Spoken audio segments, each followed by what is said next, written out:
Hello there guys and welcome back to the channel. So let's do this for the second time. Right, now I know that Kabam's livestream was yesterday, unfortunately. Well, I did have some personal engagements that could not be moved, as in it was my fiance's birthday. But now let's cover everything that got announced in the yesterday's livestream from Kabam, and there is quite a lot of new things happening. Right, so let's start with, they went over the Saga again, what we can expect from it. We're going to touch over every single one of those points individually. We still have our Heatwave sales happening, obviously, but most importantly, we do have Fantastic Force recruitment, which is going to be a brand new game mode, effectively, which version 1 is going to utilize the 2 stars exclusively. Everyone will get 52 2-stars, I believe. To play with. Competitive meta event format, can play as much as you want, and you will have the opportunity to earn high evolutionary as a champion if you do manage to get one of the top ranked spots. Have no idea exactly how hard that will be, but effectively it is a bit less of an MCOC thing, and it is significantly more of an MCOC poker. Where individual fights effectively will be basically formality. You're going to fight 2 stars versus 2 stars. There isn't going to be anything too specific or hard. There's like nothing, significantly altering these fights. And yeah, it's going to be all about drafting stronger combinations of champions. So you're going to start with 5 champions. And you're going to have a couple of times that you can swap out your champions and get another random set of champions, and you want to kind of build up these combinations in order to get more points. So it's kind of like poker in effect. But, hey, maybe it's going to be cool. I'll be honest, initially, and from what I have heard and read so far, it doesn't seem like exactly my cup of tea. I am fairly skeptical, but I'm still more than willing to give it a fair shake. Maybe it's fun, then ultimately that is the most important thing. However, it to me looks like a bit of perversion of MCOC to a degree. But hey, again, we'll see how that works out. Maybe it's cool, maybe it's not. We just have to wait and see. But yeah, it's going to be MCOC poker in short. And then obviously we do have Fantastic Four Saga boost change in July. I know many of you, myself included, barely noticed that the boost existed because they're also available in event and side quest, but, fair enough. It's going to be Human Torch's ability, effectively, or variant of it. They are updating the Grandmaster's Grace as well, improving your odds in pulling specific champions the more crystals you open, kind of like a pity mechanic that they have been trying out. We did mention that we do have Summoner's Fest in November 8 and 9 that will include the Ballroom Brawl and also some interesting sneak peeks. I will unlikely be able to make it, but I will definitely cover all of it on the channel, so stay tuned for that.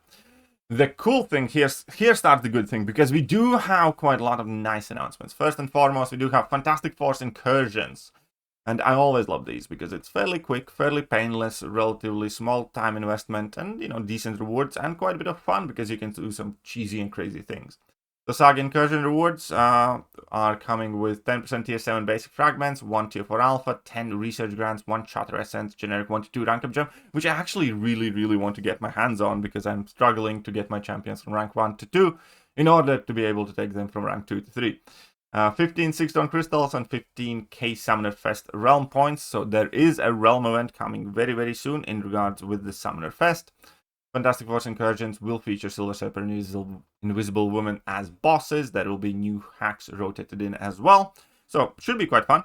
Additionally, we do have Alliance War Showcase, which is going to feature Genesis and Coda Tactic.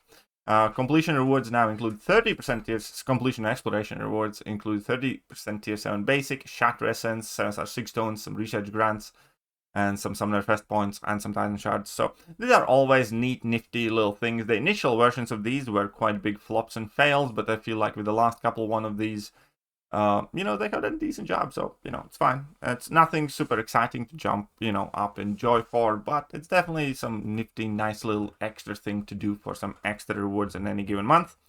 Then we have Saga Champion Showcase, as always, featuring some 4 to 5 rank up gems. In this case, it's going to be Mystic and Mutant rank up gems, as well as some Mystic and Mutant 7-star 6 stones, some 7-star shards, again a bit of tier 7 basic fragments in there, and it is going to be featuring decay champions. So there you go. And you know, these again, you know, they can get a bit tedious, but overall I would say they are worth the time and effort, because you do get some 6 stones. There is the rank up gem still if you are taking up some 6 stars.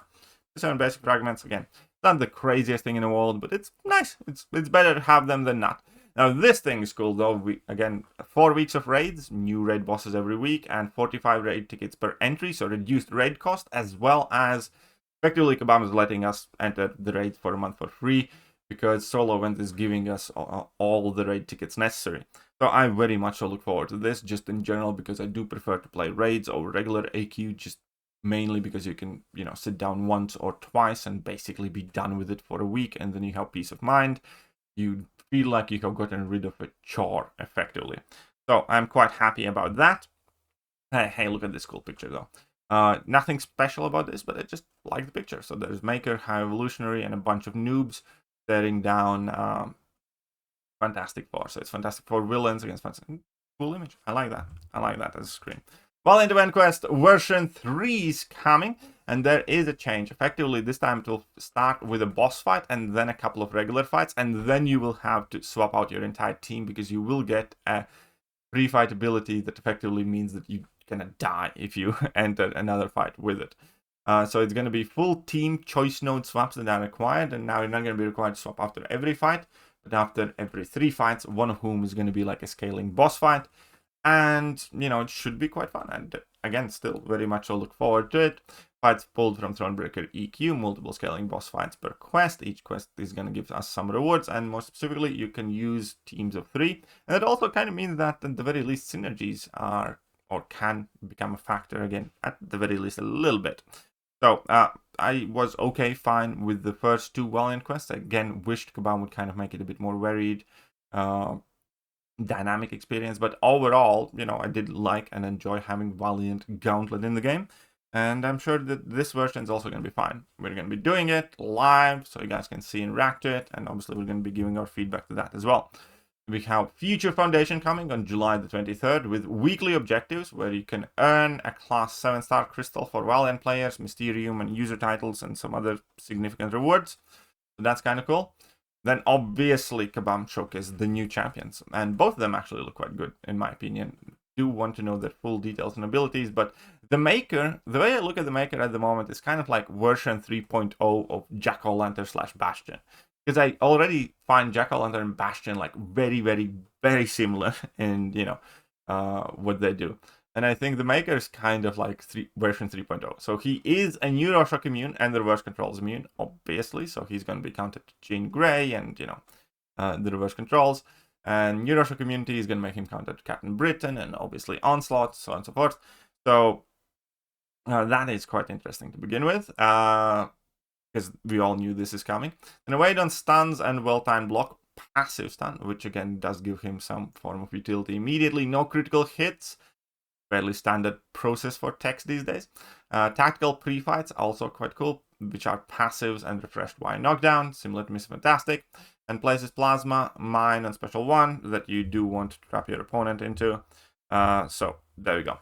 One second, let me double check that there are no sound here, and there you go. So this is the Maker. So effectively you wade and then you knock your heavy attack does have heal block to it, which is also quite cool. Your pre-fights include Cowardice, Instant Siphon, and Special Power Drain. So those seem incredibly useful immediately off the bat. And yeah, it does appear that much of his damage is going to be coming from that mine right there, because it does give a fairly significant amount of burst. And in long fights, you can use level 3, and then effectively that mine has no cooldown. And that significantly improves his damage output. So it's going to be quite intriguing to see how well he does, but he should be able to do quite well in the game, in my opinion, with the base information that we have seen from him. But obviously, we do need to actually get our hands on him, test him, use him, see, you know, how his damage holds up and all that other stuff. But so far, definitely looks like a good champion in my opinion. No issue there. And again, those pre-fights, easy access to Cowardice, definitely good. And the fact that he uses plasma, not any other debuff, but basically nothing's really immune to plasma, so that's great too. And yeah, looks very, very good. High evolutionary. Also, initially I thought he might be like mainly a defender. Now I think he might actually be a dual purpose character because his fights actually seem, again, respectable at the very least. The initial impression of that. Again, can't wait to see more details about these guys because both of them do seem quite exciting. In case of high evolutionary, immune to buffs granted by champions. Now I don't like that actually, because that kind of specifically means he's not going to be immune to his own dexterity and nodes and stuff like that. I think flat out buff immunity is just so much better. Anyways, immune to rapture and neutralize, quite nice. Inflicts exhaustion with wizard debuffs, quite helpful against a ton of different opponents, especially mystics, and also Sasquatch. Not that Sasquatch is much of a threat these days. Potent auto block passive, which again is going to be one of his main defensive abilities, I feel like, because when struck with the same basic attack in a row, he's going to auto block you, and you're not going to like that. Leads combo detonation and plays evolutionary field on stage with his special 2. So his rotation effectively is kind of like reverse of the Maker's. Maker was like level 1, level 2. This guy's going to be level 2 and then level 1s and spammy level 1s. There we go. He parries, places exhaustions, and then, you know, his combos plays withers. Then you do have your combo detonation, and you want to activate your evolutionary field. And then at that point, whilst the opponent is in that evolutionary field, you do want spammy level 1s to do a whole burst of damage with that combo detonation. There's also access to passive slow, which is neat, nifty little thing. I have no idea when that other debuff there is, but fair. So he's probably going to be a dual purpose champion because, you know, reverse controls are only there to screw us up. So he has to have some defensive purpose because reverse controls do nothing to the AI. So you can immediately say that he will have a defensive design focus as well. The question is how good and potent he's going to be offensively. I hope he's great. We do have first animation showcase of Solwark as well. The dude definitely looks like he skipped the leg day, but he skipped the beginning here a little bit. But as we can see here, he has access to energizes and regeneration as well. He is not immune to neuroshocks as a tech champion though, but it looks kind of cool. It doesn't look like a Marvel character, I'll tell you that much. He looks like Raid Shadow Legends champion, but you know, that's how they are. The dude definitely skipped the leg day though. Right. So, Batch 1 updates also launching in August, so we're going to get more details on that soon, but Patriot, Modok, and Yondu are effectively coming to the game as 7 stars in case of Patriot, and, in case of Yondu and Modok, and all of them are going to get buffed. And then we do have kind of like the summary of the Dev Diary, so Radiance is already in the game, Alliance War new thing has concluded, they're going to be sending out the survey for that soon. Updates on Battlegrounds, so removal of decline or accept screen, replaced by automatic match cooldown. It's in future seasons under exploration. We don't have specific details on that. Still are waiting for Shuffle Signet update, Whitelist, Blacklist updates, and Little Leagues. We'll see what they mean exactly by that.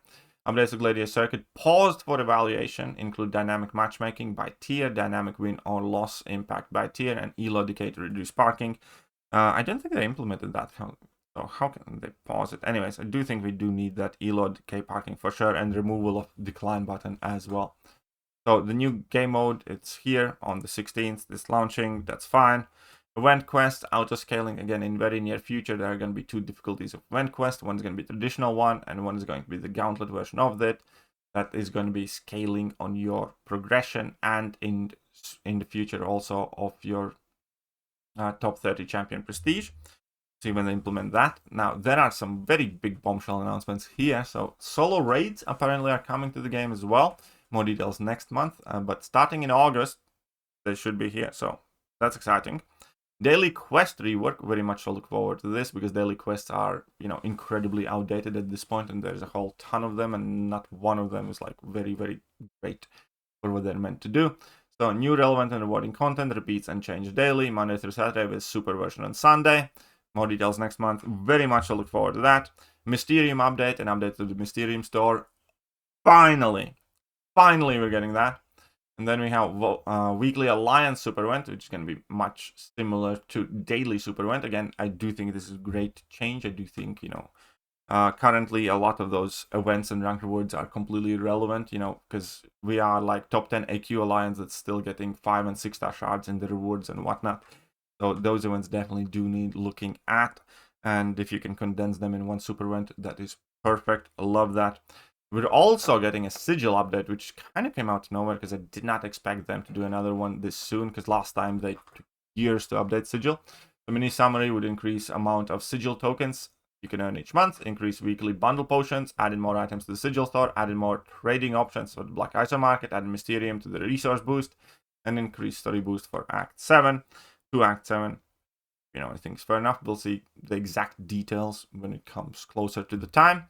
Then we have Statcast relics that are coming, and this is the one thing that really got my blood boiling, that I really am not down with, because obviously we do need more relics added to the game. Kabam kind of chose a shortcut version of it, where they're going to be released in batches, and effectively strikers will remain, but there will not be any real relic abilities aside from increasing like your crit damage or crit attack or special attack or something like that, special attack damage or block proficiency. And so that's simplified version of our relics. The bastard way of doing it is adding new form of shards. So we have the completely useless old shards in the game now, because they haven't released a new relic in years, and everybody has just about every relic, and they're perfectly meaningless. And now the new ones obviously going to have new shards, so they can sell you more crap. And the excuse that they are using for that is absolutely ridiculous, and they include it here. Since Bala has have lived in the ecosystem for so long, summoners have wildly varying amounts of relic shards hoarded, making it impossible for us to release Statcast into existing pool without creating a huge imbalance in access. That is such a bitch-ass bullshit statement, and so untrue, because they're going to be selling Statcast relics. They're selling the relics right now in the game. And you cannot complain about varied level of access for the players if you are selling that infinite amount of access at the same time. Because it's just about the money, and we all know it. It's such a bullshit that they're doing it, but whatever. It's just exhausting sometimes with Kabam, because they obviously added new shards so they can sell you, so you couldn't use your hoarded shards to get a new shiny thing that they are releasing, which is bitch-ass move to do. Right, anyway, strikers remain, existing always rank up gems and stuff like that will still work, which again is even bigger reason why the same crystal shard should work. And they're going to be available 5 to 7 star rarities, and they're going to come in the batches. The initial batch is going to release 60 unique Statcast relics, so that's quite a lot. Now, in August, we're going to get a Rebirth event, which is effectively a reformation of the Legends event. But the cool things about it, it's updated 7-hour crystals, and those crystals are awesome. Last year, they also included like $100 double up on crystals type of card, which was interesting, but whatever. Act 8 Crucible is the big cool thing, though, because I do think many of us have been waiting for this. Act 8 Crucible is exactly what I want here, because I like Crucible. I enjoyed it. I had quite a bit of fun in it, and yeah, very much so. Look forward to activate version of it. But there's also going to be solo objectives and Crucible Realm event, making it even better. There's going to be login calendar, celebration arena, that typically does give fairly juicy amount of rewards out as well. And Viv Vision is getting a tune-up. Besides the Viv Vision tune-up, we also will get 5 more champions. Those 5 champions are Anti-Venom, which I like. I love 6-star Anti-Venom. My issue with 7-star Anti-Venom would be the Reliance and Sig ability, so I probably wouldn't rank him immediately. But if I would ever get him at a reasonable Sig level, I'd love to rank up 7-star Anti-Venom, because I really do like the champion. Dr. Voodoo is another one. I know a lot of people love this guy. And then we have Night Thrasher, and then we have Sabertooth, and then we have Call Obsidian and Vision itself. So these are the Rebirth champions receiving a tune-up and the release as 7 stars. Now, again, it's kind of one more of those things where they're going to release exclusive champions that are fairly difficult to acquire. Now, I'm sure that free-to-play players will get access to like 2 of these probably at random, but if you will want to make sure that you get all of them, you'll have to shell out significant amount of money for it. So, I think it's a fairly painful time for Kabam to be releasing exclusive pools of exclusive new 7-star champions, but okay. Doombot, stay tuned for more info, and soon something's going to be happening with Doombot. We'll have a bit of look at the Mr. Knight and the way he fights. We can tell that he is going to have moon-related abilities again, because we can see the waxing crescent shout out there. So you're probably gonna have to follow the real moon phases in order to play this character, which on personal level I just never particularly liked. But we'll see. He does have a sleep ability, and the animations in are quite kick-ass. I know a lot of you guys are very excited for the guy. He is not the champion I voted for, so I do still hold a bit of a grudge on him. But even so, I do have to admit that level 3 is looking kind of kick-ass with those extra effects there for the punches like that. So there you go. So that's Moon Knight, and that's about it for the stream. Let me know if you guys want to know something else, or I can help you with something. But hopefully, well, I know for a fact, sound is working this time. I'll catch you guys soon. Bye-bye. Hello there, guys, and welcome back to the channel. So we have all